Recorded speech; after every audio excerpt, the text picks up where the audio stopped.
علی آل محمد و اصحاب محمد و بارک وسلم۔ تمام احباب بآواز بلند درود پاک پڑھیں۔ الصلاۃ والسلام علیک یا سیدی یا رسول اللہ، الصلاۃ والسلام علیک یا حبیب اللہ، الصلاۃ والسلام علیک یا نور اللہ، الصلاۃ والسلام علیک یا محمد الرسول اللہ صلی اللہ علیہ وآلہ وبارک وسلم۔ قابل احترام بزرگوں، بھائیوں اور ساتھیوں، السلام علیکم ورحمۃ اللہ وبرکاتہ۔ اس سخت ترین موسم کے باوجود آج کے اس میلاد مصطفیٰ صلی اللہ علیہ وآلہ وسلم میں آپ تمام دوست نہایت محبت سے اور جوش و خروش سے تشریف لائے۔ اللہ پاک آپ کی اس تکلیف کو، مشقت کو اپنی بارگاہ میں درجہ عبادت عطا فرمائے، اور ہم سب کا یہاں پہ جمع ہونا کسی دنیاوی غرض سے نہیں ہے، اللہ اور اس کے رسول کی رضا کے لیے ہے، اللہ اور اس کے رسول کی رغبت کے لیے ہے، اللہ اور اس کے رسول صلی اللہ علیہ وآلہ وسلم کی محبت کے لیے ہے۔ تو اللہ تعالی ہمیں جوش ایمان عطا فرمائے، آتش عشق عطا فرمائے، اور تپش و حرارت محبت مصطفیٰ نصیب فرمائے۔ میرے بھائیوں، اللہ تعالیٰ نے کم و بیش 1,24,000 پیغمبر بھیجے۔ وہ انبیاء کرام اللہ تعالیٰ نے مخلوق کی، خاص طور پہ انسانوں کی، جنوں کی ہدایت کے لیے اور ان کی رہنمائی کے لیے بھیجے، اور ان تمام انبیاء کرام کو اللہ تبارک و تعالیٰ نے اپنی وحی سے اور نبوت سے سرفراز فرمایا، اور جو آخری وحی، آخری کتاب، آخری نبی محمد مصطفیٰ احمد مجتبیٰ صلی اللہ علیہ وآلہ وسلم پہ اتری، وہ قرآن مجید ہے، جس کتاب کے بعد کوئی کتاب نہیں، اور نبی پاک علیہ الصلوۃ والسلام کی نبوت کے بعد کوئی نبوت نہیں، اور نبی پاک علیہ الصلوۃ والسلام پہ نازل ہونے والی وحی کے بعد کوئی وحی نہیں۔ میرے بھائیوں، اب قرآن مجید سے ہم نے رہنمائی لینی ہے اور اپنی زندگی گزارنی ہے۔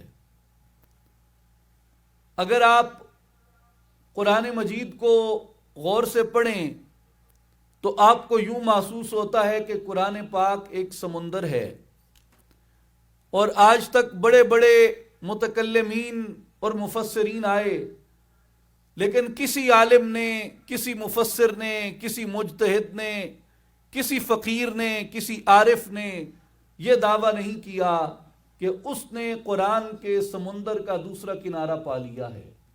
یہ ایک بحر بے کنار ہے، جس میں جتنی ہمت ہے، جتنی قوت ہے، جتنی محنت رکھتا ہے۔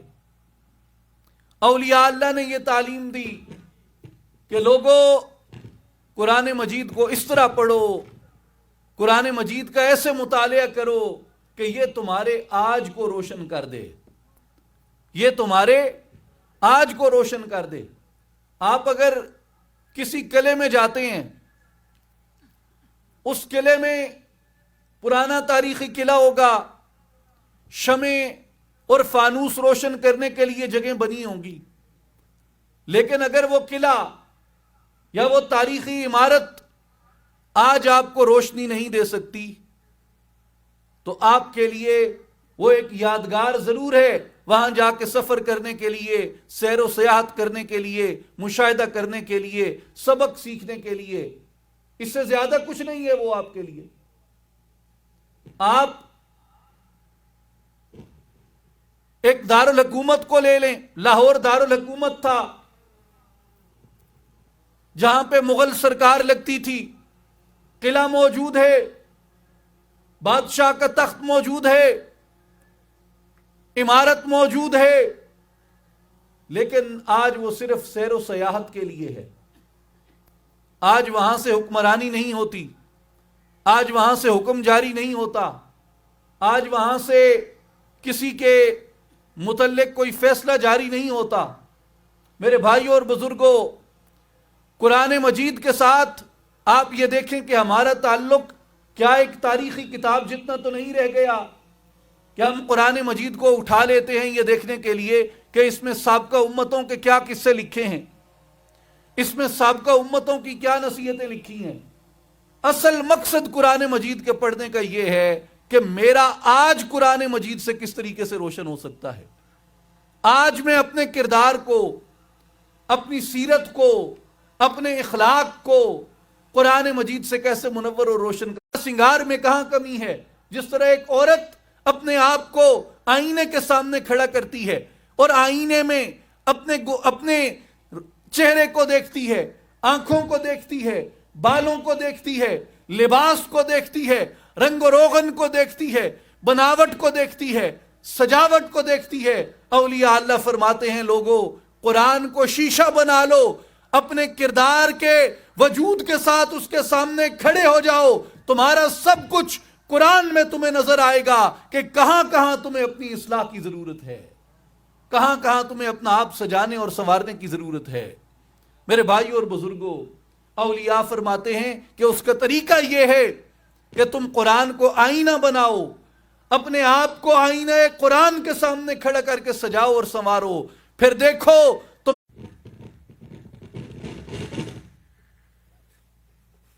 اس کا مسئلہ نہیں ہے۔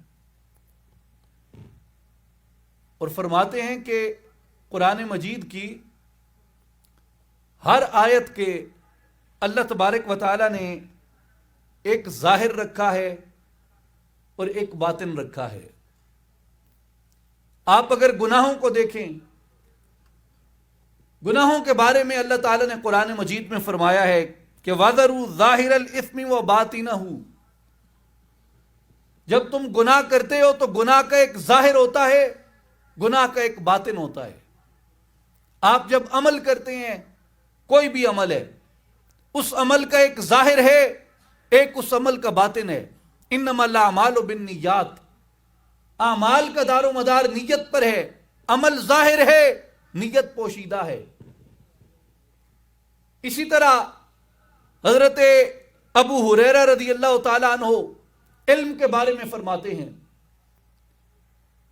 کہ میں نے نبی پاک علیہ الصلوۃ والسلام کی بارگاہ اقدس سے 2 علم حاصل کیے، فَأَمَّا أَحَدُهُمَا فَبَسَسْتُهُ، جہاں تک پہلے علم کا تعلق ہے میں نے تمہارے سامنے بیان کر دیا، وَأَمَّا الْآخَرُ فَلَوْ بَسَسْتُهُ قُطِعَ هَذَا الْبَلْعُومُ، اگر میں دوسرا علم بھی تمہارے سامنے بیان کر دوں تو تم میرا گلا کاٹ ڈالو گے، مگر میں نے سیکھا کہاں سے ہے؟ حفظت من رسول اللہ صلی اللہ علیہ وآلہ وسلم، وہ دونوں علم میں نے سیکھے نبی پاک علیہ الصلوۃ والسلام سے ہیں۔ صحیح بخاری کتاب العلم کی حدیث ہے کہ میں نے سرکار علیہ السلام سے 2 علم سیکھے، ایک میں نے بتا دیا، دوسرا نہیں بتایا، اگر دوسرا بتاؤں تو میرے گلے کو کاٹ ڈالو گے تم۔ مفسرین کرام فرماتے ہیں کہ اس علم سے مراد جو حضرت ابو ہریرہ رضی اللہ تعالیٰ عنہ نے بیان نہیں فرمایا، اس سے مراد قرآن کا باطن ہے اور اس سے مراد علم باطن ہے۔ تو صحابہ کرام کو نبی پاک علیہ الصلوۃ والسلام نے دونوں تعلیمیں عطا فرمائی، قرآن کے ظاہر کی تعلیم بھی عطا فرمائی اور قرآن کے باطن کی تعلیم بھی عطا فرمائی۔ قرآن کے ظاہر کی تعلیم سے ہمارا ظاہر روشن ہو جاتا ہے اور قرآن کے باطن کی تعلیم سے ہمارا باطن روشن ہو جاتا ہے۔ اب آپ سوال کریں گے کہ کیسے؟ میں آپ کو سمجھانے کے لیے، مثال کے لیے ایک واقعہ سناتا ہوں۔ آپ سب نے سنا ہوگا، علماء کرام اکثر بیان فرماتے ہیں، اللہ تعالیٰ نے کئی مقامات پہ قرآن مجید میں حضرت صالح علیہ السلام اور ان کی قوم کا واقعہ بیان کیا، قوم سمود کا۔ کہ جب قوم عاد ہلاک ہو گئی تو قوم سمود نے ان کے شہروں کو آباد کیا اور وہاں آ کے بڑے بڑے مکانات تعمیر کر لیے، اور اللہ تعالیٰ نے قوم سمود میں اپنے نبی حضرت سیدنا صالح علیہ السلام کو مبعوث کیا۔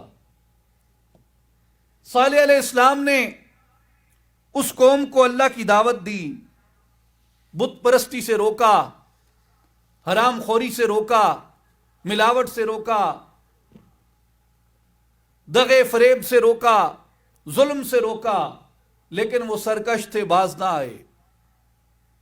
حضرت صالح علیہ السلام نے جب انہیں زیادہ وعید سنائی تو انہوں نے کہا کہ اگر آپ اتنی باتیں کرتے ہیں تو صالح علیہ السلام ہمیں کوئی معجزہ دکھاؤ،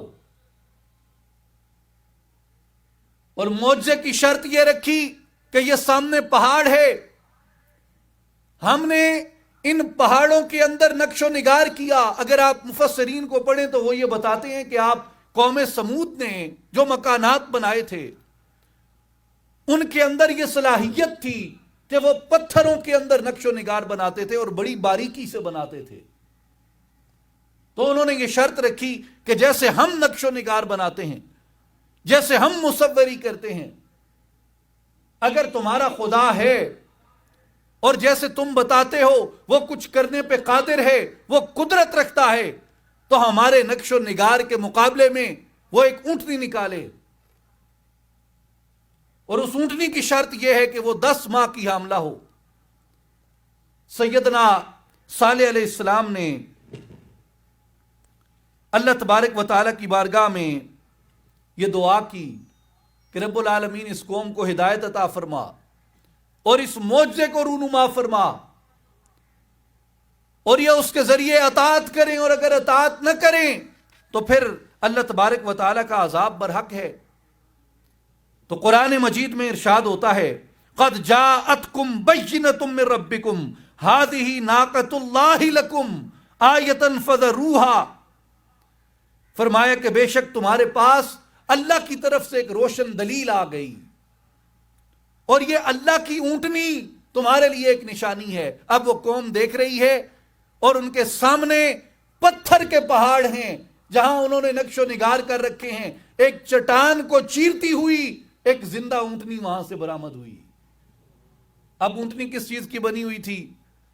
وہ تو بظاہر پتھر سے نکلی تھی، جاندار تھی۔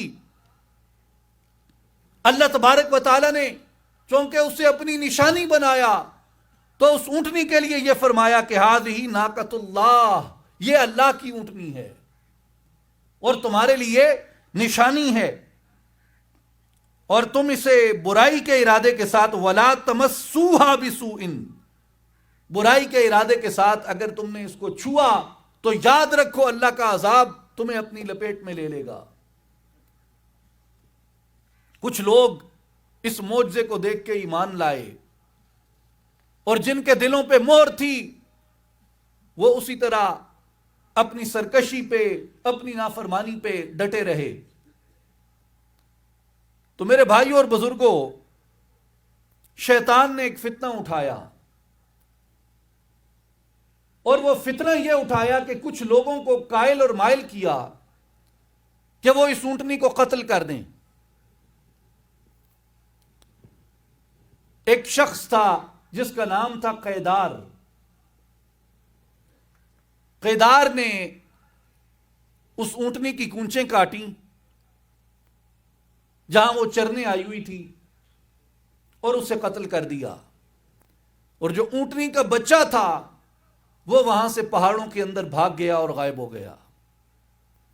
کچھ لوگ گئے اسے تلاش کرنے مگر وہ نہ ملا، اور حضرت سیدنا صالح علیہ السلام نے فرمایا کہ جس کا مجھے ڈر تھا تم نے وہی کیا، اب 3 دن تمہیں مہلت ہے، جو عیاشی کرنا چاہتے ہو کر لو، 3 دن بعد اللہ کا عذاب تمہیں اپنی لپیٹ میں لے لے گا۔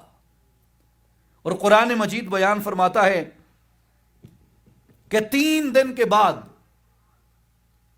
اللہ کی طرف سے ایک عذاب آیا، اس عذاب نے اس قوم کو اپنی لپیٹ میں لیا اور وہ یوں پڑے تھے جس طریقے سے وہاں پہ ہوں بھی نہ۔ میرے بھائی اور بزرگوں، قرآن مجید میں دو سٹیٹمنٹس ہیں۔ ایک سٹیٹمنٹ سورہ اعراف میں، سورہ شمس میں، سورہ ہود میں ہے، جس میں اللہ نے یہ بتایا کہ ان سب نے اونٹنی کو قتل کیا۔ اور دوسرا سٹیٹمنٹ سورہ قمر کے اندر ہے، جس میں اللہ تبارک و تعالی نے ایک شخص کے لیے کہا فَنَادَوْا صَاحِبَهُمْ فَتَعَاطَىٰ فَعَقَرَ۔ ایک شخص تھا جس نے اس اونٹنی کو قتل کیا۔ تو اب کچھ صورتوں میں پوری قوم کی طرف اشارہ کیا گیا کہ سب نے قتل کیا، اور ایک مقام پہ ایک شخص کو کہا گیا کہ اس شخص نے قتل کیا۔ تو اعتراض کرنے والوں نے کہا کہ یہاں تو تضاد ثابت ہوتا ہے، قرآن ایک جگہ کہتا ہے ان سب نے قتل کیا، دوسری جگہ کہتا ہے ایک شخص نے قتل کیا۔ تو علماء نے اس کا جواب دیا، جیسے مولانا جلال الدین رومی رحمۃ اللہ علیہ فرماتے ہیں۔ وہ فرماتے ہیں کہ یہ صرف ایک مقام نہیں ہے، بلکہ کئی مقام پہ تمہیں یہ نظر آئے گا کہ جرم ایک شخص کرتا ہے قوم کے اندر، بے ادب ایک شخص ہوتا ہے قوم کے اندر، سزا سب کو ملتی ہے۔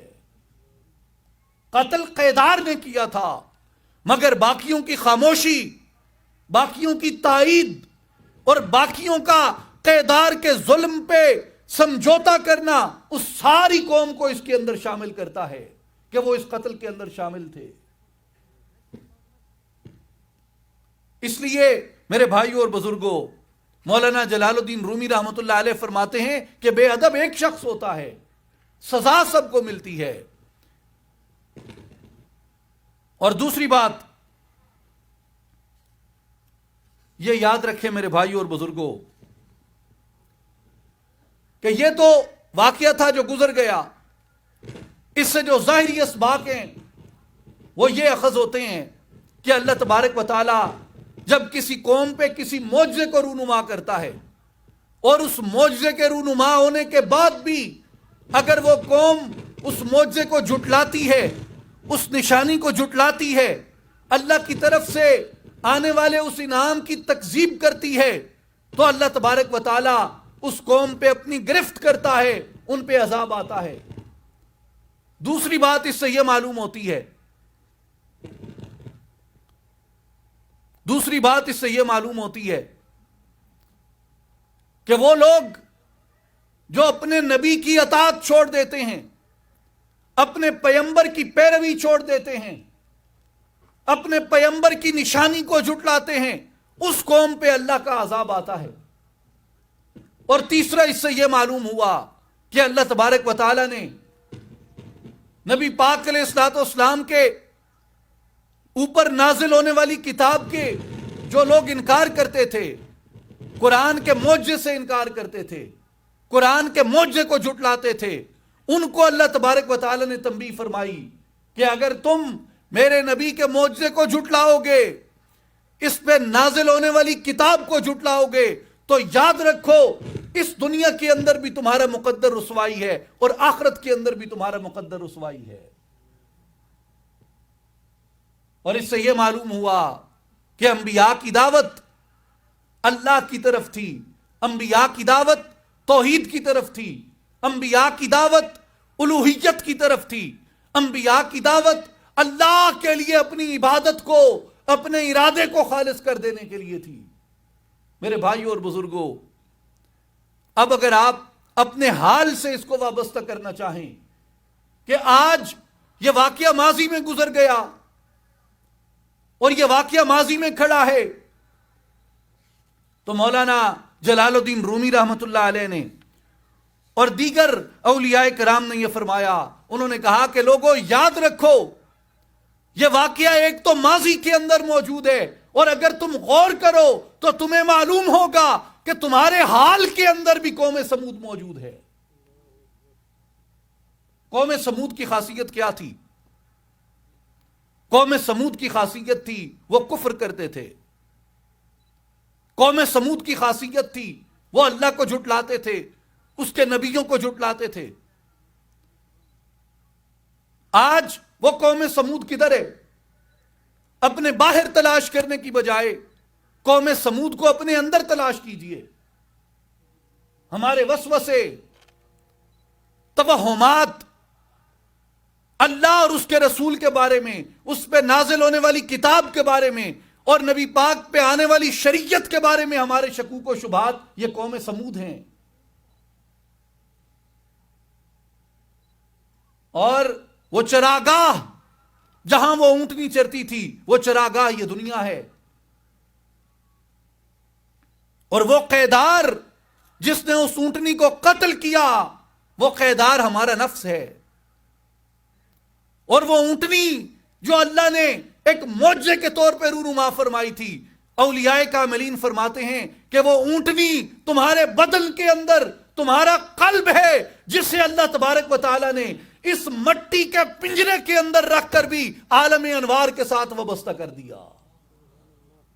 اور وہ فرماتے ہیں کہ وہ صالح جس کے ساتھ یہ اونٹنی اظہار کرتی ہے, وہ صالح تمہاری قوم کے اندر اللہ کا بھیجا ہوا نیک بندہ ہوتا ہے, جسے ہم اصطلاح تصوف میں مرشد کامل کہتے ہیں. تو میرے بھائیو اور بزرگوں, اونٹنی ہمارا دل ہے جہاں انوار الہیہ موجود ہیں. صالح علیہ السلام اللہ کا نیک بندہ ہے جو ہر قوم کے اندر موجود ہوتا ہے. اور قوم سمود ہمارے اندر کے توہمات اور وسوسے ہیں. اور اس اونٹنی کا قاتل ہمارا نفس ہے جو قیدار ہے. مگر قیدار کا ہتھیار کیا ہے؟ اولیاء اللہ فرماتے ہیں کہ لوگوں, قیدار یعنی نفس غفلت کے ہتھیار کے ساتھ تمہارے دل کا قتل کرتا ہے. کس ہتھیار کے ساتھ؟ غفلت کے ہتھیار کے ساتھ. اور غفلت کس چیز سے؟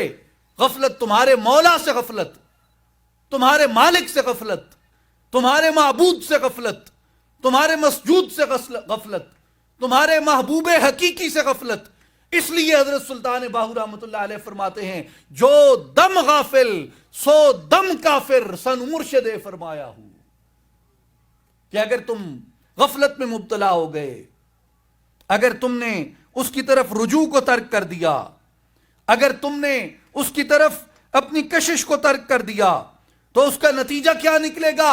اس کا نتیجہ یہ نکلے گا کہ تمہیں اس دنیا کے اندر بھی اور آخرت کے اندر بھی وہ خسارہ اٹھانا پڑے گا. جیسے قرآن مجید میں فرمایا, یا ایھا الذین آمنوا لا تلہکم اموالکم ولا اولادکم عن ذکر اللہ ومن یفعل ذلک فاولئک هم الخاسرون. کہ اے لوگو, اگر تمہاری مال, تمہاری اولاد میرے ذکر سے تمہیں غافل کرتے ہیں, تو یاد رکھو تم خسارہ اٹھانے والوں میں ہو. اس لیے قرآن مجید میں اللہ تبارک و تعالی نے فرمایا کہ جو غفلت کے اندر مبتلا ہو جاتا ہے, جو غفلت کا شکار ہو جاتا ہے, اس دل کے اندر سے وہ تاثیر نکل جاتی ہے. میرے بھائیوں اور بزرگوں, اس لیے صوفیاء کرام فرماتے ہیں کہ لوگوں اپنے آپ کو کسی مرد صالح کے ساتھ وابستہ کر لو, تاکہ قیدار کا غفلت کا ہتھیار تمہیں تمہارے مولا کی راہ سے بھٹکا نہ سکے.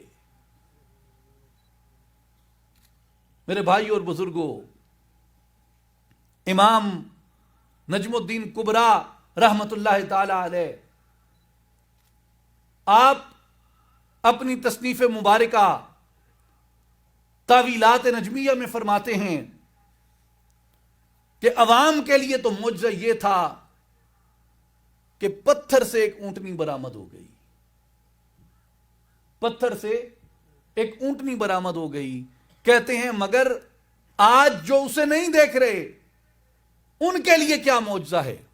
فرمایا ان کے لیے معجزہ یہ ہے کہ اگر تم کسی مرد صالح کی رفاقت میں اللہ کے حضور اپنے لیے دعا کرو, تو تمہارا یہ ہڈیوں کا ڈھانچہ جو ہے, تمہارا گوشت پوست کا پتلا, تمہارا مٹی کا یہ پنجرا، اس کے اندر سے تمہارے دل سے اللہ کے انوار ظاہر ہو سکتے ہیں اگر کسی مرد صالح کی رفاقت اور تربیت میں آ جاؤ۔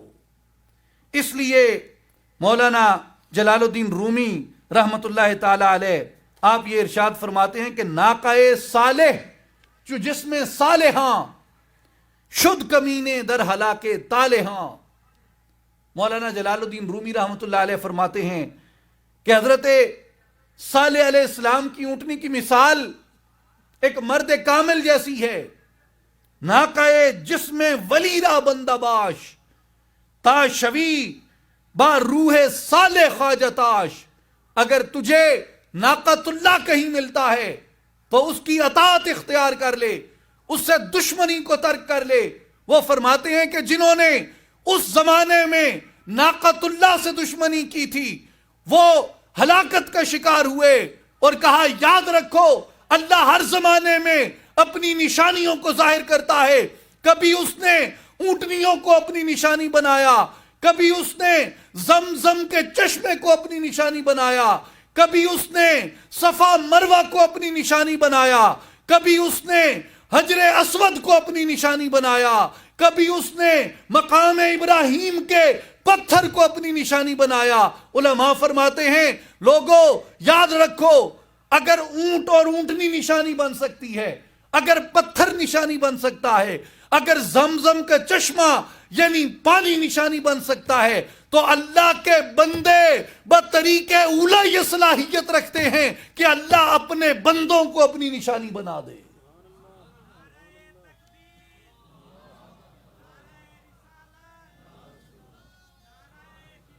اس لیے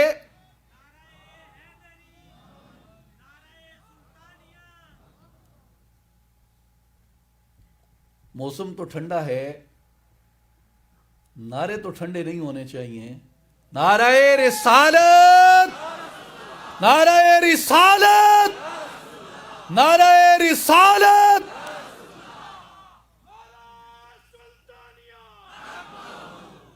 میرے بھائی اور بزرگوں، اس لیے اولیاء اللہ فرماتے ہیں کہ اگر پتھر اس کی نشانی بن سکتے ہیں، صفا مروہ کیا ہے؟ ایک پہاڑ ہے، پہاڑ کے اوپر کیا ہوا؟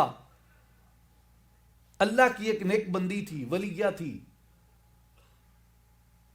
اللہ کی نیک بندی نے، ولیہ نے صفا مروہ کی پہاڑی پہ چکر کاٹے، اور کس کے لیے؟ اسماعیل علیہ السلام کے پانی کو تلاش کرنے کے لیے۔ اللہ نے اس پہاڑی کو کیا کہا؟ الصفا والمروہ من شعائر اللہ۔ صفا اور مروہ اللہ کی نشانیوں میں سے ہیں۔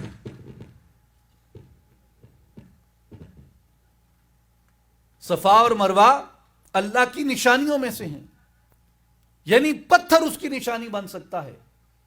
اگر پتھر اس کی نشانی بن سکتا ہے، اونٹنی جب برآمد ہوئی تو اسے اللہ نے فرمایا کہ یہ ناقۃ اللہ ہے، اللہ کی اونٹنی ہے، اس لیے کہ لوگوں کے لیے اللہ نے اسے نشانی بنا کے بھیجا تھا۔ تو اللہ تبارک و تعالی اپنے بندوں پہ جب فضل کرتا ہے تو اپنے بندوں کو اپنی نشانی بنا دیتا ہے۔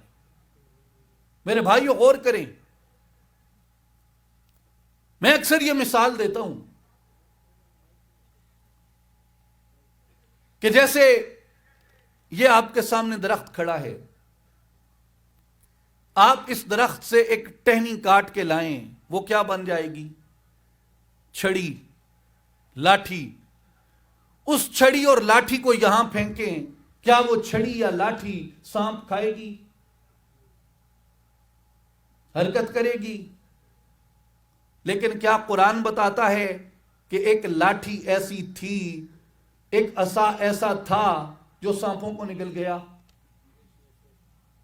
یہ آپ کے سامنے پیروں میں مٹی پڑی ہے، مٹی سے ایک مورت بنائیں، مورت بنا کے اس کو ہوا میں پھینکیں، کیا یہ پرندے کی طرح اڑے گی؟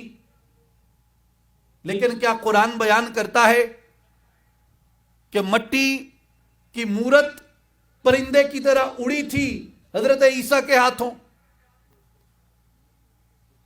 ایتے ککڑ نہ پو تے حلال کرتے پر ساٹا ہوتے انہوں ساڈ،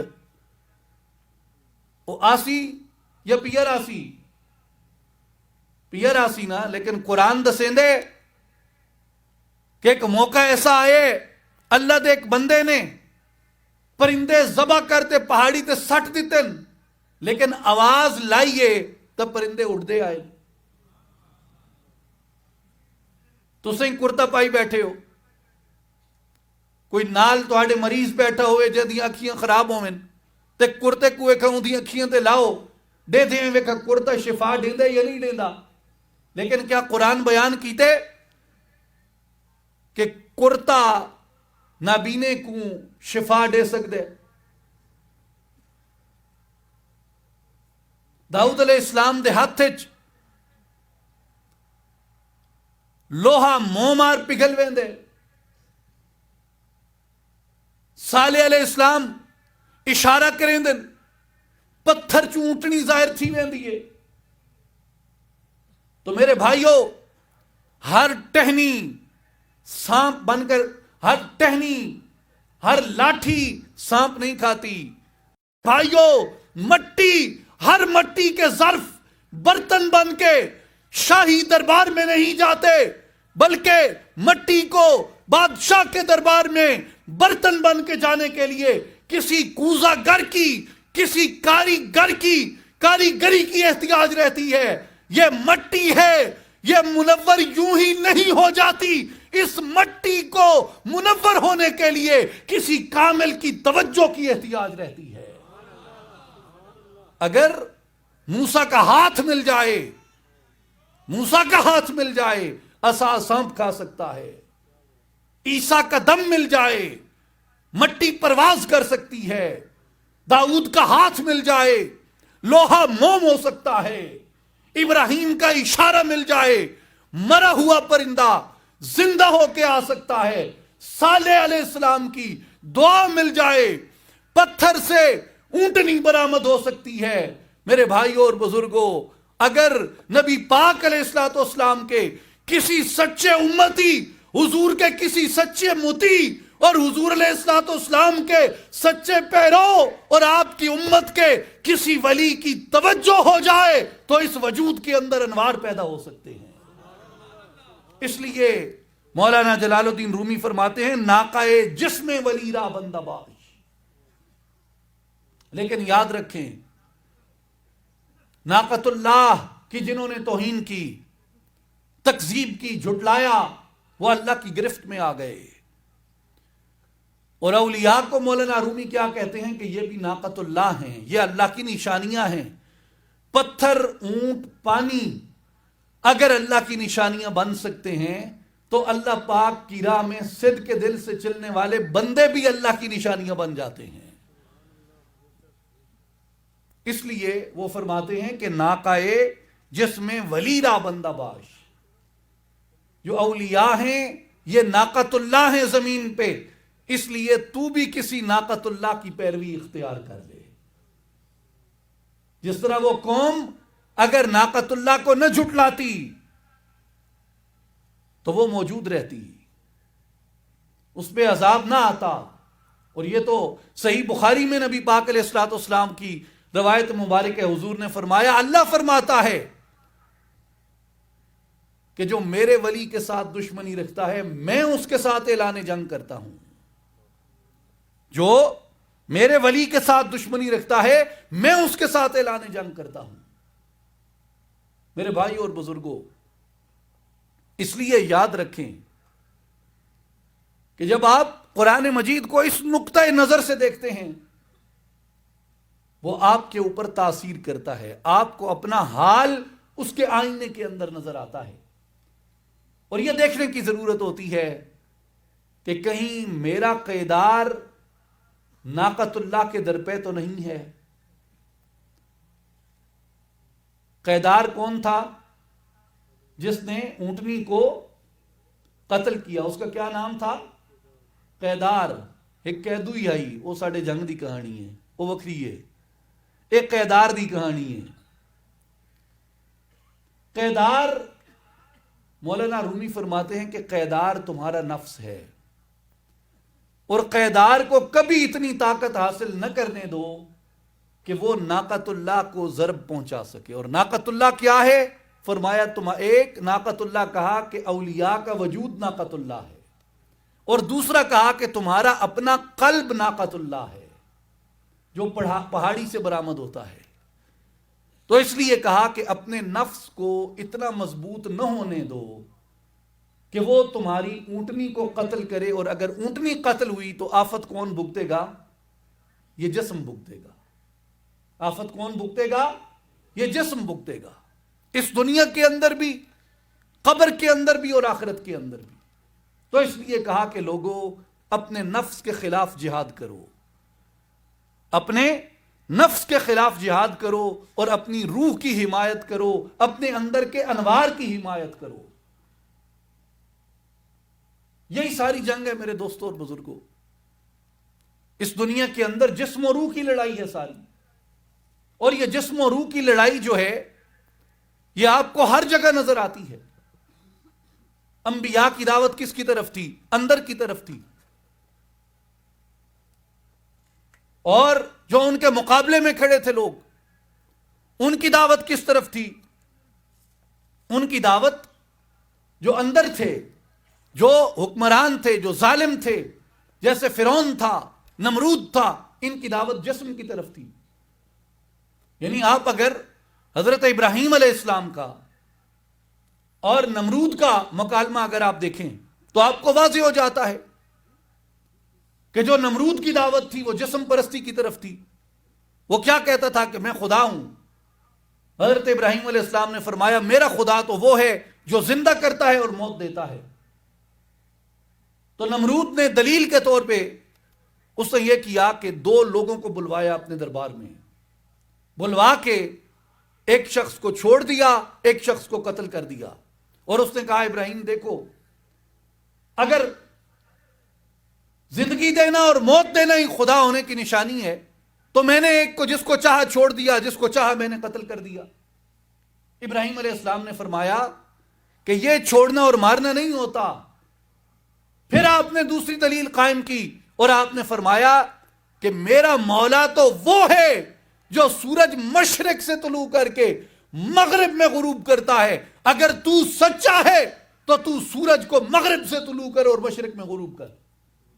قرآن کہتا ہے کہ فبوہت الذی کفر، وہ جو کافر تھا وہ مبہوت رہ گیا، وہ ساکت ہو گیا. تو میرے بھائیوں، اس سے یہ معلوم ہوتا ہے کہ جو نمرود تھا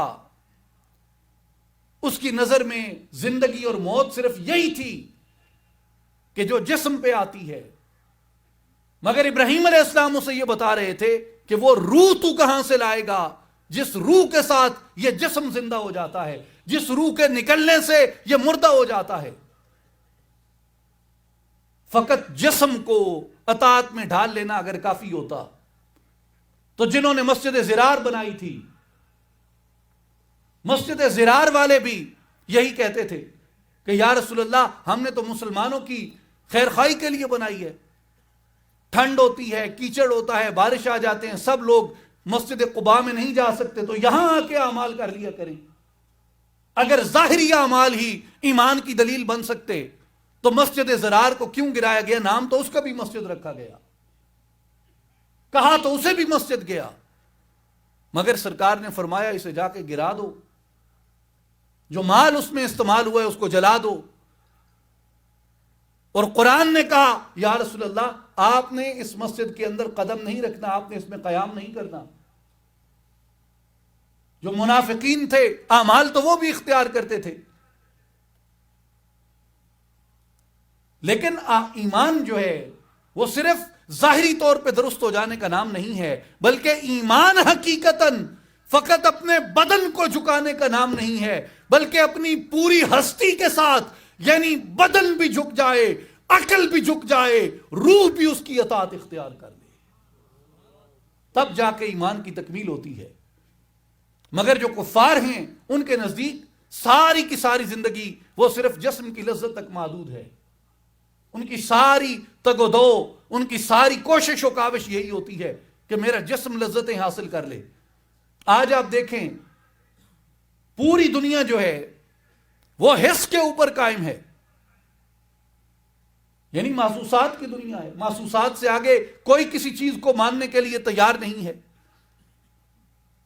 مولانا رومی فرماتے ہیں کہ اگر حس اتنی ہی قابل بھروسہ ہوتی تو حس کبھی دھوکہ نہ کھاتی۔ آپ کو معلوم ہے کہ حس دھوکہ کھا سکتی ہے، اس کی مثال وہ دیتے ہیں جیسے ایک شکاری شکار کے لیے جاتا ہے جنگل میں، وہ جس پرندے کا شکار کرنا چاہتا ہے اس پرندے کی آواز نکالتا ہے۔ ہن جی میں اتنے ساڑھے کولوں وسے بچ کچے لوگ بٹیریاں دا شکار کریں دن، راتی ٹیپ لا رکھ دن، جال بھی چھایا ٹیپ لا رکھی، ٹیپ وچ بٹیرے بولیں دن۔ ہن جڑا بیا بٹیرا جنگل دا او سمجھیندا میڈا ہم جنس آیا بیٹھا ہے، بٹیرا آیا بیٹھا ہے، او اوندھی تلاش وچ آسی تے جال پس ویسی تے اس بٹیرے کو دھوکہ کہیں دیتا ہے، اوندھی حصے سماعت نے دیتا ہے، اوندھے سنن دی حس نے دیتا ہے۔ اگر سنن دی حس دھوکہ نہ دیں دی تو او شکاری دے جالے نہ پسدا۔ اس واسطے مولانا رومی فرمانے کہ اگر تو حس دے اتے بھروسہ رکھ سیں تو یاد رکھ اے حس تے کو کسے شکاری دے جالے تھی پسا سکتی۔ آنکھیں جڑی آنکھ بھی دھوکہ کھا سکتی ہے، آپٹیکل ایلوژن، اور اس کی سادہ مثال ہے جڑی سادہ مثال اس کی یہ ہے کہ بندہ جائیں ٹائم صحرائے چوندے تے ڈی چڑیا کھڑا ہوئے تے ریت چمک دیئے، دھوپ جس ٹائم پون دیئے ریت دے اتے تہیں میں معلوم تھی دے پانی کھڑا ہوتا ہے۔ آنکھ حس سے نہ دیکھن آلی تے اگر حس کو دھوکہ نہیں مل سکدا تو اے حس ریت دے وچ پانی کی میں دیکھ دیئے۔ سڑکاں دے ہوتے عام ہی میں تھیں دے، گرمیاں دے وچ خاص طور تے سورج صحیح نکلو ہوئے سفر کریں دے پہ ہو اگوں معلوم تھی دے کہ پانی کھڑ ہوتا ہے، ویندے ہوتے پانی نہیں ہوندا۔ ان دی وجہ کیا ہے؟ جس طرح آسمان ہے اتو تو سے تھوڑی دور ویکھو اگر مطلع صاف ہوئے تو آپ کو میں معلوم ہو سی کہ اے آسمان ایک جگہ تے تلے اتر رہی ہے، حالانکہ آسمان کسے بھی جگہ تے زمین دے اطراف کسے جگہ تے تلے نہیں اتردا۔ تے تہاڈی اکھ دا ایلوژن ہے، اکھ دا دھوکھے کہ تو آپ کو محسوس ہی میں تھی دے کہ آسمان تلے اتر رہی ہے، حالانکہ آسمان تلے نہیں اتر رہی ہے، وہ اپنی جگہ تے قائم ہے۔ جیویں جیویں تو سانکا ویندے ہو اویں تو آپ کو محسوس تھی دے کہ آسمان بھی مزید اگوں تے ویندا پیا۔ تو اس طرح دی دیگر مثالہ حکمان نے قائم کیتیاں تے فرمایا کہ تہاڈی حس بھی دھوکہ کھا سکتی ہے، لہٰذا فقط حس دے اتے انحصار نہ کرو، تو آپ کو اپنی عقل تے بھی انحصار کرنے، یعنی عقل اور حس دا اشتراک چاہیے۔ عقل اور حس مل کے بھی دھوکہ کھا سکتے ہیں، خاص طور تے ایک پیدا کرنے والے دے بارے وجود سانے دے بارے وجود خالق دے بارے وجود مالک دے بارے اس واسطے فرمایا تو آکوں اپنی حس بھی سلامت چاہیے، تو آکوں اپنی عقل بھی سلامت چاہیے، تو آکوں اپنے اندر دی قوت کو بھی بروئے کار لے کے آمنے۔ ابو جہل کیا آئی؟ مولانا جلال الدین رومی رحمت اللہ علیہ فرماندے کہ دست را اندر احد و احمد بزن، اے برادر واراز بو جہل زن۔ فرماندن کہ اپنی دسترس کو اتنا وسیع کر کہ تے کو نور احدیت تک رسائی نصیب تھی سکے، تے کو نور محمد مصطفیٰ تک رسائی تھی سکے۔ اگر ظاہر تک محدود رہے ویسے تو ابو جہل دی غفلت تو بھی شکار تھی سکتے ہیں۔ اس کے لیے صوفیاء کرامیہ فرماتے ہیں کہ لوگوں یاد رکھو اگر نفس تک محدود ہو تو نفس یزید ہے، اگر نفس تک محدود ہو تو نفس ابو جہل ہے، اگر نفس تک محدود ہو تو نفس فرعون ہے، اگر نفس تک محدود ہو تو نفس نمرود ہے، اگر نفس تک محدود ہو تو نفس جالوت ہے، اگر نفس تک محدود ہو تو نفس کنعان ہے۔ لیکن جب تم نفس سے آگے گزر کے روح تک چلے جاتے ہو تو کہا کہ روح کے اندر نور حسین موجود ہے۔ جب روح میں چلے جاتے ہو تو روح میں نور داؤدی موجود ہے جو تمہیں جالوت پہ فتح دلاتا ہے. روح کے اندر نور ابراہیم ہے جو تمہیں نمرود پہ فتح دلاتا ہے. روح کے اندر نور کلیم اللہ ہے جو تمہیں فرعون پہ فتح دلاتا ہے. روح کے اندر نور یوسفی ہے جو تمہیں بھائیوں کے حسد سے محفوظ رکھتا ہے. روح کے اندر نور محمد مصطفیٰ کی برکت ہے جو تمہیں ابو جہل سے محفوظ رکھتا ہے. اس لیے کہا کہ اپنے آپ کو اتنا روشن کر لو, اپنے آپ کو اتنا اجلا کر لو, اپنے آپ کو اتنا اعلیٰ کر لو کہ تمہاری روح منور ہو جائے اور تمہاری روح کو تمہارے نفس پہ غلبہ نصیب ہو جائے. اور اس کا طریقہ کار صوفیاء نے کیا بیان فرمایا. مولانا رومی رحمت اللہ علیہ کی جیسے ناچیز نے عرض کی کہ مولانا رومی رحمت اللہ علیہ فرماتے ہیں کہ کسی ناقت اللہ کو تلاش کرو, کسی اللہ والے کی صحبت کو, اس کی تربیت کو تلاش کرو, اس کی مجلس کو تلاش کرو. میرے بھائی اور بزرگوں, اس لیے قرآن مجید میں یہ حکم ہوا کہ کونوا مع الصادقین, سچوں کے ساتھ ہو جاؤ. امام راضی رحمت اللہ علیہ سے کسی نے سوال کیا, انہوں نے کہا کہ سچے آج کہاں پائے جاتے ہیں راضی, سچوں سے تو زمین خالی ہو گئی. امام راضی رحمت اللہ علیہ نے فرمایا کہ مجھے یہ بتاؤ کیا یہ حکم منسوخ ہے یا یہ حکم موجود ہے کہ کونوا مع الصادقین. کہا جی حکم موجود ہے, منسوخ نہیں ہوا. آپ نے فرمایا اگر منسوخ نہیں ہے تو قیامت تک کے لیے لوگوں پہ لازم ہے کہ سچوں کے ساتھ رہیں. کہا جی بالکل لازم ہے. کہا اگر مومن کے لیے سچوں کے ساتھ ہونا لازم ہے تو اس کا مطلب ہے کہ سچوں کا موجود ہونا بھی لازم ہے. یہ نہیں ہو سکتا کہ حکم آ جائے کہ اس کے ساتھ ہو جاؤ اور جس کے ساتھ ہونے کا حکم ہے وہ موجود ہی نہ ہو. یعنی اللہ نے جب کہا انبیاء کی پیروی کرو تو نبی موجود تھا تو کہا کہ نبی کی پیروی کرو. اللہ نے کہا اس کتاب کی پیروی کرو تو کتاب نازل کی تو کہا کہ اس کتاب کی پیروی کرو. جب قرآن کہتا ہے, جب مالک کہتا ہے سچوں کے ساتھ ہو جاؤ تو اس کا مطلب ہے, امام راضی نے کہا قیامت تک کے لیے قرآن کا یہ حکم موجود ہے کہ سچوں کے ساتھ ہو جاؤ. قیامت تک کے لیے رب کی یہ مہربانی بھی موجود ہے کہ یہ زمین خدا کے سچوں سے بھری رہے گی.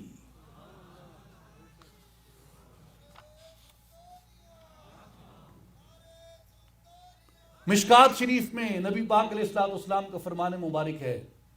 حضور علیہ السلام نے فرمایا لا تقوم الساعة حتى لا يقال في الارض اللہ اللہ. حضور نے فرمایا قیامت قائم نہیں ہوگی جب تک زمین پہ ایک شخص بھی موجود ہے جو اللہ اللہ کرتا رہتا ہے. گویا زمین پہ جب تک ایک بھی اللہ والا موجود ہے زمین پہ قیامت نہیں آ سکتی. یہ کس کا فرمان ہے؟ آپ کے اور میرے نبی عزیز شان محمد مصطفیٰ احمد ملا روم کا مولا نہیں بنتا جب تک اس پہ شمس کی توجہ نہیں ہو جاتی. میرے بھائی اور بزرگوں, اس لیے وہ کہتے ہیں کہ اللہ والوں کو تلاش کرو. اللہ والے کیا کرتے ہیں؟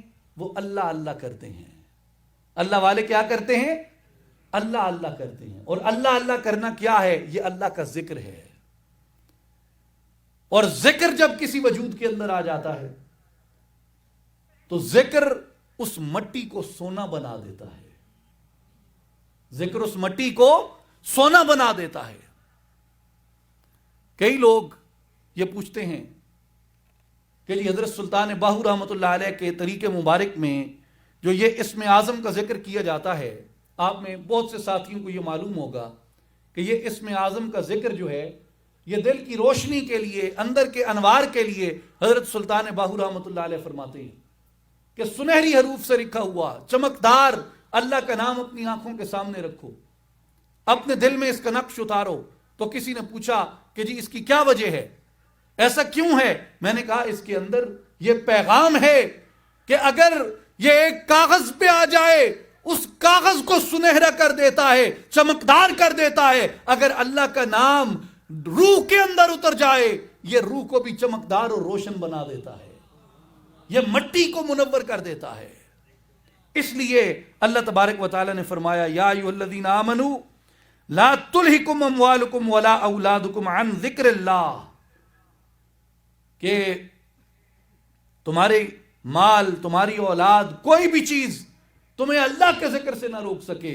وَمَن يَفْعَلْ ذَلِكَ فَأُولَئِكَ هُمُ الْخَاسِرُونَ. جو اللہ کے ذکر سے روگردانی کرتا ہے، اللہ کے ذکر سے غفلت میں پڑ جاتا ہے، وہ خسارے کے اندر پڑ جاتا ہے. خسارہ کیا ہے؟ یعنی آپ اگر ذکر نہیں کریں گے تو خسارہ کیا ہے؟ اب قرآن سے سنیں کہ خسارہ کیا ہے. قرآن پاک فرماتا ہے کہ وَمَنْ أَعْرَضَ عَنْ ذِكْرِي فَإِنَّ لَهُ مَعِيشَةً ضَنْقًا. جو میرے ذکر سے روگردانی کرتا ہے اس کی روزی تنگ کر دی جاتی ہے. جو میرے ذکر سے چہرہ پھیرتا ہے، میرے ذکر سے روگردانی کرتا ہے، فرمایا اس کی روزی تنگ کر دی جاتی ہے. اب آپ زمین پہ دیکھیں، سینکڑوں لوگ ایسے ہیں، ہزاروں لاکھوں لوگ ایسے ہیں جو ذکر نہیں کرتے لیکن وہ ملینئر ہیں. بے تحاشا مال و دولت ہے ان کے پاس. بے تحاشا مال و دولت رکھنے کے باوجود بھی وہ لوگ ذکر سے غافل ہیں، لیکن ان کی روزی تو تنگ نہیں ہوتی. تو پھر اس کا کیا مطلب ہے اس آیت کا کہ جو میرا ذکر نہیں کرتا اس کی روزی تنگ کر دی جاتی ہے. ایک طرف اللہ نے یہ وعدہ کیا ہے وَمَا مِن دَابَّةٍ فِي الْأَرْضِ إِلَّا عَلَى اللَّهِ رِزْقُهَا. زمین میں جو بھی جاندار ہے اس کی روزی کا ذمہ اللہ کے کرم پہ ہے. اور ایک طرف کہا جو میرے ذکر سے روگردانی کرتا ہے اس کی روزی تنگ کر دی جاتی ہے. تو یہ کون سی روزی ہے جو روزی تنگ کر دی جاتی ہے؟ یہ وہ روزی ہے جس کے بارے میں اللہ نے سورہ زاریات کے اندر فرمایا وَفِي السَّمَاءِ رِزْقُكُمْ وَمَا تُوعَدُونَ. تمہارا رزق آسمانوں کے اندر ہے جس کا تم سے وعدہ کیا گیا. وہ روزی جو آسمان کے انوار سے اترنی ہے انسان کے سینے کے اندر، اس روزی کو تنگ کر دیا جاتا ہے. وہ روزی انسان کے سینے کے اندر نہیں اترتی. انسان اپنے اس ازلی رزق سے بے نصیب ہو جاتا ہے، اپنے اس ازلی رزق کو چھوڑ بیٹھتا ہے. میرے بھائیوں اور بزرگوں، میرے دوستوں اور ساتھیوں، اس لیے صوفیاء کرام اور اولیاء اللہ نے یہ پیغام دیا. انہوں نے کہا کہ لوگوں آؤ، اپنے اندر کو روشن کرو، اپنے سینے کو بیدار کرو، اپنے اندر اس نور معرفت کو حاصل کر لو. کس کے ذریعے؟ ذکر الہی کے ذریعے. اور ذکر کیسے کیا جاتا ہے یہ بات یاد رکھیں. ساری گفتگو کا لب لباب میں اب عرض کر رہا ہوں. وہ ذکر کیسے کیا جاتا ہے قرآن سے پوچھیں کہ جو ذکر ہمیں غفلت سے محفوظ رکھتا ہے. قرآن مجید نے فرمایا وَاذْكُرْ رَبَّكَ فِي نَفْسِكَ. اپنی سانسوں میں اللہ کا ذکر کرو. سانسوں میں ذکر کرنا ہے. سانسوں میں کیسے ذکر ہوتا ہے اس کی شرائط بتائیں کہ گڑ گڑا کے کرو، عاجزی سے کرو. گڑ گڑا کے وہ مطلب نہیں ہے جو ہم پنجابی میں مطلب کہتے ہیں. یہ گڑ گڑانے کا مطلب ہے عجز و انکساری کے ساتھ، خشوع و خضوع کے ساتھ، تضرع کے ساتھ، وخیفتاً، خفیہ طریقے سے کرو. عاجزی ہو اور خفیہ طریقہ ہو اور آواز پیدا نہ ہو، دون الجہل، آواز پیدا نہ ہو. تو طریقہ اس کا یہ بنتا ہے جو حضرت سخی سلطان باہو قدس سرہ العزیز نے بیان کیا. آپ فرماتے ہیں کہ تمہاری ہونٹ جنبش نہ کریں اور تمہاری زبان جنبش نہ کرے. یعنی ہونٹ بھی بند ہوں اور زبان بھی بند ہو. جب ہونٹ بھی بند ہوں گے، زبان بھی بند ہوگی اور آواز بھی پیدا نہیں ہوگی، صرف تمہاری سانس چل رہی ہوگی. ہونٹ نہ ہلے، زبان نہ ہلے، آواز نہ نکلے. جب سانس لو تو اندر سانس لیتے ہوئے آپ نے اپنی سانس میں ذکر کرنا ہے، اپنی خیال کے اندر اور ارادے کے اندر اللہ. اور جب باہر سانس لیں تو ہونٹ نہ ہلیں، آواز نہ ہلیں، آواز نہ نکلے، زبان نہ ہلے. باہر سانس لیتے ہوئے آپ نے پڑھنا ہے ہو. اندر سانس جائے تو اللہ ہو اور باہر سانس آئے تو ہو. اللہ ہو، اللہ ہو، اللہ ہو، اللہ ہو، اللہ ہو. جب اس طرح انسان اپنی سانسوں کو بروئے کار لا کے ذکر کرتا ہے اپنے ارادے کے ساتھ، تو اس کا وجود کا ایک ایک حصہ اس ذکر کے اندر شامل ہو جاتا ہے.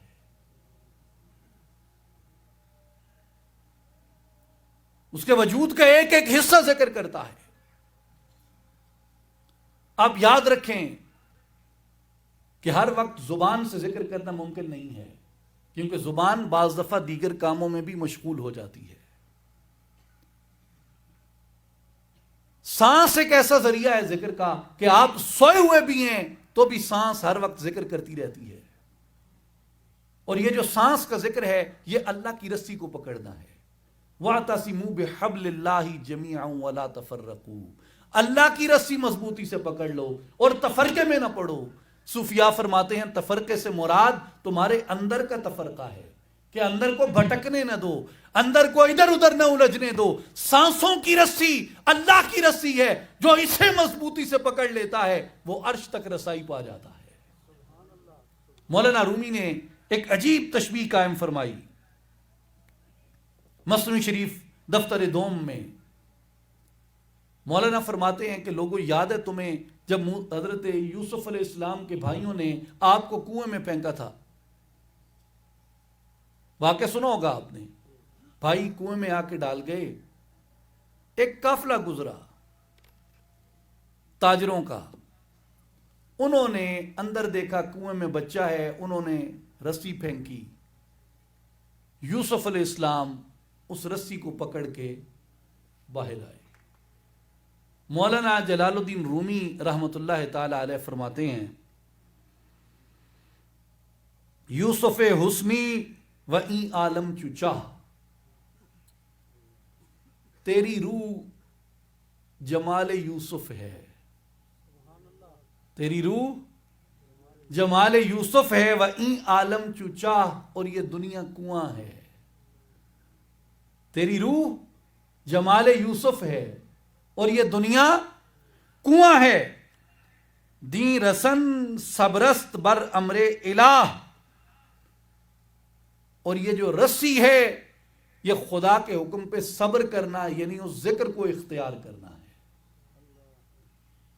اور کہا کہ وہ تاجر کون ہے؟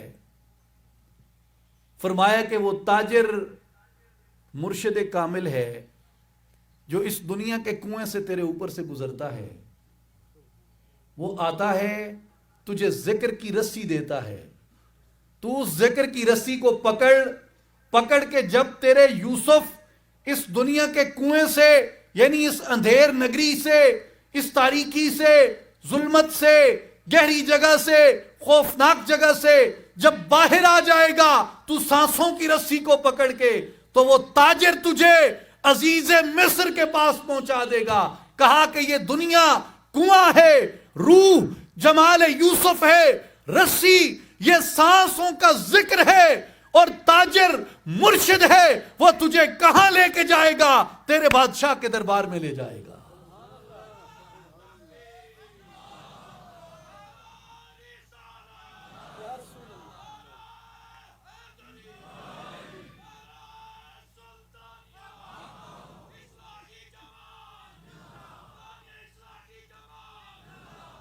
اس لیے میرے بھائی اور بزرگوں،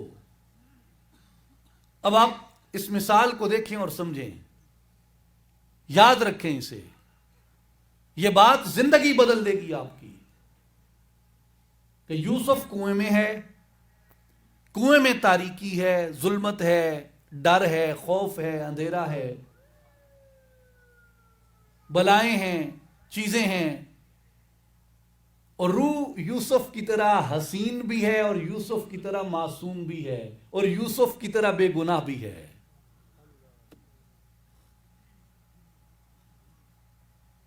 تو تمہیں اپنے یوسف سے کوئی محبت نہیں ہے؟ مولانا فرماتے ہیں کہ اے روح سے غافل شخص، کاش کہ تو یعقوب ہوتا، اپنی روح کو نہ پانے کے غم میں ساری زندگی روتا رہتا. اگر تجھے اس کے جمال کی خبر ہوتی. کیوں کہ یعقوب علیہ السلام کو جمال یوسف کی خبر تھی. ہم اپنے یوسف کے جمال سے ہی بے خبر ہیں, ہمیں اس کا کیا غم.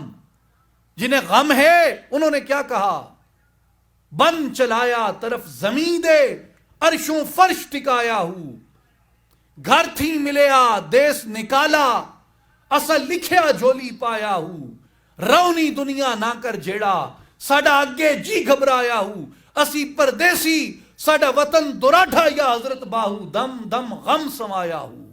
روح کدھر سے آتی ہے, عالم بالا سے آتی ہے. اس دنیا میں آ کے ظلم میں مصائب میں گر جاتی ہے. تو مولانا کہتے ہیں کہ لوگوں اپنے یوسف کا غم کرو, اور کہا کہ جو تاجر کا قافلہ ہے یہ مرشد کامل ہے جو تمہیں سانسوں کا ذکر دیتا ہے. اس رسی کو پکڑ لو, اس کنویں سے نجات پا جاؤ گے, اس ظلمت سے تاریکی سے نجات پا جاؤ گے. اور کہاں جاؤ گے, عزیز مصر کے دربار میں, بادشاہ مصر کے دربار میں. کہاں تک لے جائے گا تجھے, وہ تمہیں اس خالق حقیقی تک لے کے جائے گا جو ہر ایک کا بادشاہ ہے. میرے بھائی اور بزرگوں, اس لیے حضرت سلطان باہو رحمت اللہ تعالی علیہ فرماتے ہیں کہ یہ جو ذکر الہی ہے یہ رسی ہے اندر کی.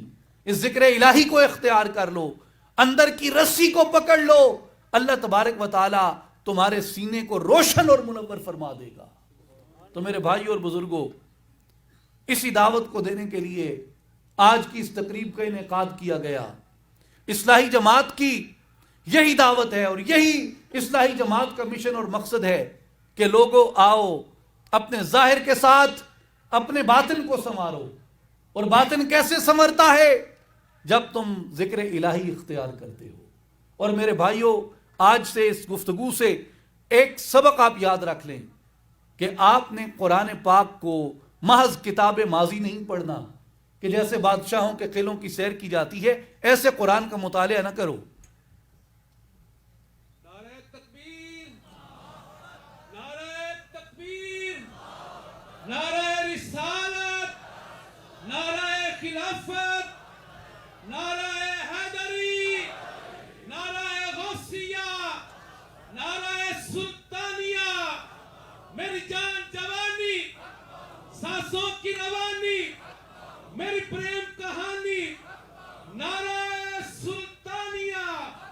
حضور شہزادہ سلطان الفقر حضرت حضور جانشین سلطان الفقر حضرت سخی سلطان محمد علی صاحب, نعرہ سلطانیہ. تمام احباب تشریف رکھیں. ہماری خوش قسمتی اور خوش بختی ہے کہ ہمارے مرشد کریم, رہبر ماں, مرشد ماں, شہباز عارفاں, جانشین سلطان الفقر حضرت سخی سلطان محمد علی صاحب ہمارے درمیان جلوہ فرما ہیں, اور ہم آپ کی موجودگی کے فیضان سے اپنے سینوں کو, دلوں کو روشن کر رہے ہیں. میرے بھائیو, یہ ہمارے لیے خوش قسمتی ہے کہ ایسی ہستی کامل ہمارے درمیان جلوہ فرما ہیں جو ہمارے یوسف کو کنویں سے نکالنے آئے ہیں, جو ہمارے یوسف کو کنویں سے نکالنے آئے ہیں. میرے بھائیو اور بزرگوں, یہ یاد رکھیں کہ قرآن مجید کو محض کتاب ماضی نہ سمجھیں کہ یہ گزروں کے قصے ہیں. ہر قصہ آج بھی تمہارے درمیان اسی طرح جاری و ساری ہے. اندر تمہارے موسیٰ بھی بیٹھا ہے, اندر تمہارے فرعون بھی بیٹھا ہے. طے کر لو کس کے ساتھ ہو. اندر تمہارے نمرود بھی ہے, اندر تمہارے ابراہیم بھی ہے. طے کر لو کس کے ساتھ ہو. اندر تمہارے یزید بھی ہے, حسین بھی ہے. طے کر لو کس کے ساتھ ہو. جس کا ساتھ دو گے وہ باقی رہے گا, دوسرا نکل جائے گا. اللہ کا نام نور ہے, اللہ کا نام بادشاہ ہے. میرے بادشاہ کریم حضرت سخی سلطان باہو رحمت اللہ تعالی علیہ, آپ ارشاد فرماتے ہیں کہ لوگوں, جس دل میں اس میں اللہ آ جاتا ہے, جس دل میں اس میں اللہ آ جاتا ہے, آپ فرماتے ہیں کہ اس میں اللہ بادشاہ ہے, اور جس گھر میں بادشاہ آ جاتا ہے وہاں سے چور اور ڈکیت فرار ہو جاتے ہیں۔ تو فرمایا جس گھر میں اللہ کا نام آ جائے، جس گھر میں اللہ کا اسم آ جائے، وہاں سے چور ڈاکو بھاگ جاتے ہیں، نفس شیطان بھاگ جاتے ہیں۔ اور یہی اسم اللہ چنبے کی بوٹی ہے، جس کے لیے حضرت سلطان باہو رحمۃ اللہ علیہ فرماتے ہیں، الف اللہ چنبے دی بوٹی من وچ مرشد لائی ہو، نفی اس بات نہ پانی ملیا، ہر رگے ہر جائی ہو، اندر بوٹی مشک مچایا، جہاں پھلن تے آئی ہو، جیوے مرشد کامل یا حضرت باہو جے بوٹی لائی ہو۔ میرے بھائیوں، میرے مرشد کریم یہی دعوت لے کے آئے ہیں کہ آؤ اللہ کی طرف رغبت اختیار کرو اور ذکر الہی سے اپنے ظاہر و باطن کو منور کر لو۔ ان اللہ و ملائکتہ یصلون علی النبی یا ایھا الذین آمنوا صلوا علیہ وسلموا تسلیما اللہم صل علی سیدنا و مولانا محمد وعلی آل محمد وبارک وسلم وآخر دعوانا ان الحمد للہ رب العالمین۔